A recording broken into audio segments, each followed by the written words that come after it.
What's up, guys? So I was sitting here watching the Dr.Phill episode with a little girl, and she's a little girl, she's 16, who is clearly African American, and says she's white because she could feel it in the core of her veins. She feels white. And when you first hear her, and all the rhetoric that she's spewing, all the hate that she's spewing, the disrespect, your initial response is to attack, especially as an African American. But and initially when I saw it, I was like, what the? But this is the thing, y'all. That child is broken. She hates the essence of her. Can you imagine waking up every day hating yourself? So what do? You redirect the hate onto anybody that remotely resembles you. That's caused you to have such self-loathing and self-hatred that you're so rejecting of who you are. Yeah, when I saw this little girl, I was like, "Oh, girl, you need to be. Somebody need to smack you back into reality because you living in an altered universe, and you're gonna get your feelings hurt." And then I thought, she's already hurt. Her feelings are already hurt. That's why she's walking around saying the things she says. And it is true. Hurt people hurt people. I'm hurt, so I need you to hurt. I need you to feel my pain. And at the end of the day, she is 16. And when I was watching this, I was watching her mom. And you could tell her mother was so hurt. And at one point, the camera spanned over to her, and it looked like she was about in tears. She said, and her brother's like, look, I don't agree with nothing she's saying. I don't know where she get this from. This is not nothing we condone, encourage. I don't know why she thinks like this. And let me just say this. When my children were smaller, I didn't have a lot of money. And it's evident in any city, in any state in the United States, you will see a systematic divide in the schools. It seems like the suburban schools are well equipped, while the urban schools are under-equipped. There was one point in time when my children were smaller, they went to a more urban school and they had computer day. So if your name was started with these letters, you would get this day. Well, when I moved into a more suburban area, they had computer hour, and there were computers lined up around the classroom. So I made a conscious and unconscious, I made a conscious effort that whenever I moved, I would make sure that my children were aligned with the best, that they went to the best schools. Even though I couldn't afford private schools, I made sure that they were in the area that they were afforded to go to those schools where they would have computer hour and not computer day. What that did was put my children, my African American children, in predominantly Caucasian schools. My children went to school in the South. I live on the West Coast, but my children went to school in the South. And they were called all type of racial slurs, and I had to instill in them the pride and give them the understanding that they were never to be ashamed of who they are. This child, from what I get, her mom literally lied to her about who she was, and when she got the truth, she resented it. And that created a lot of hurt, misidentification with herself as far as who she was and who she is. And then it turned into hate. I actually feel sorry for this young lady. Y'all, take a look at some of these clips, because I was like, girl. I know a lot of people take issue with my beliefs. I'm white. I'm a Caucasian because everything about me is different from an African American. I have naturally straight hair. My hair isn't nappy. It doesn't doesn't require weed. My nose is not giant like African Americans. My lips are perfect. They're not too big and they're not too small. Like, they're just perfect. My ears, I don't have black people ears because they're really giant. Most African Americans speak ghetto, but when it comes to black people, I think they're all ugly and have nothing in common with them. I'm different from African Americans because I'm white. My figure is just like Kim Kardashian, and she's a wonderful role model.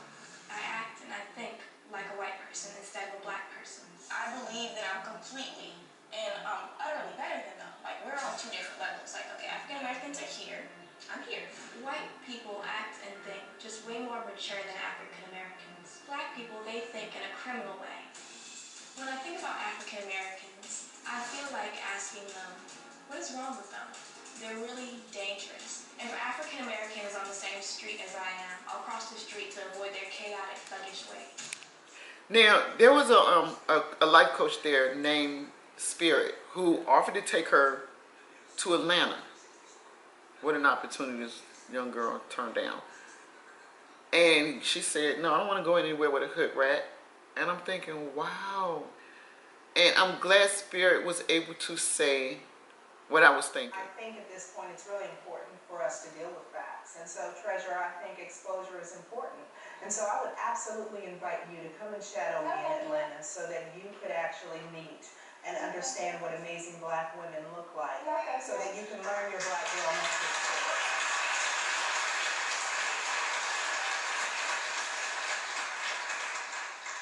No, I don't believe in going in a room full of I would never do something like that.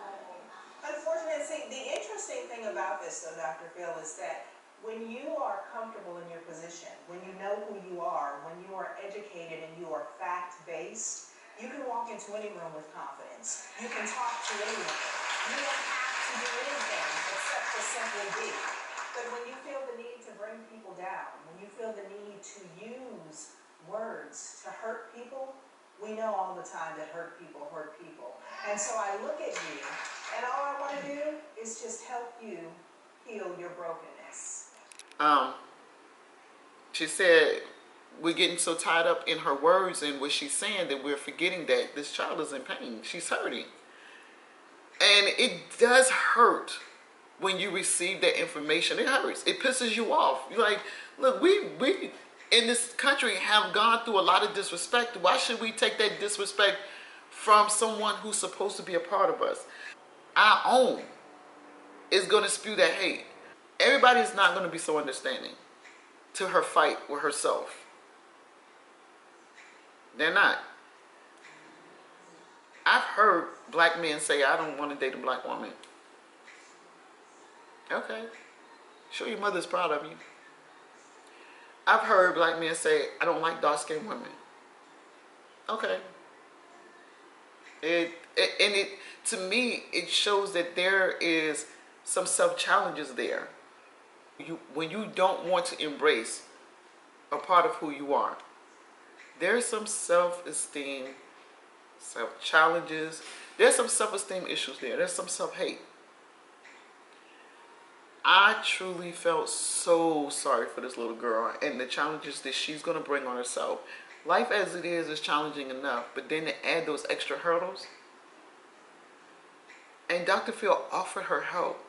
And she said, no, no thank you. No, no thank you. And then, this is the part that tripped me out.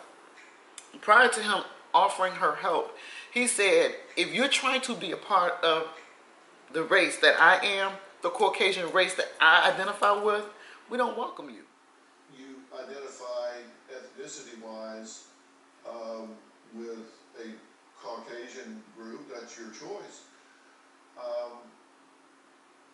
What's offensive to me is why you would be such a racist about it. Because let me tell you, if you want to identify with the Caucasian group, of which I'm a member, you are not welcome.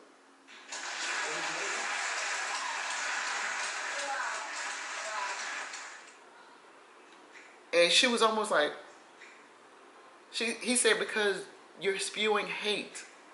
And the audience was mostly white, and they were shocked. They were shocked. that she could be so malicious in her delivery of her self-hate. Because it was malicious. And it was meant to hurt because she was hurting. She didn't like herself and she didn't like anything that resembled her. So she went on the attack. And that's what it was. I feel truly sorry for not only her, but for her mom. Her mother, who was light-skinned, was in so much pain, and you could see it. And Dr.Phill asked her, do you identify with African American? She said, yes, I do. I'm a proud African American woman. And her brother said, I identify as African American. And she said, well, if they do, then they ignorant. I don't understand what happened to this girl in a short time. She's only been here 16 years. What happened? It devastated her to the point where she hates everything about herself and everything about anybody that remotely resembles her. There's no need for us to hate her, but she's not going to let us embrace her either. She's going to have to learn the lesson that she's going to learn. And this little girl has no idea, none, the type of hate and rhetoric and poison she's spewing. Because she's ignorant. She's ignorant. And I feel sorry for her. Anyway, I just wanted to, get y'all take on this little girl, because I was done when I saw it. And it took me back to when my children were small, and I had to think about, wow, what if I wasn't a conscious-minded mother? I knew what I was doing. I knew I put them in those schools, and the reason I put them in those schools, but I also had to remind them to be proud of who they are, no matter what. No matter what, be proud of who you are.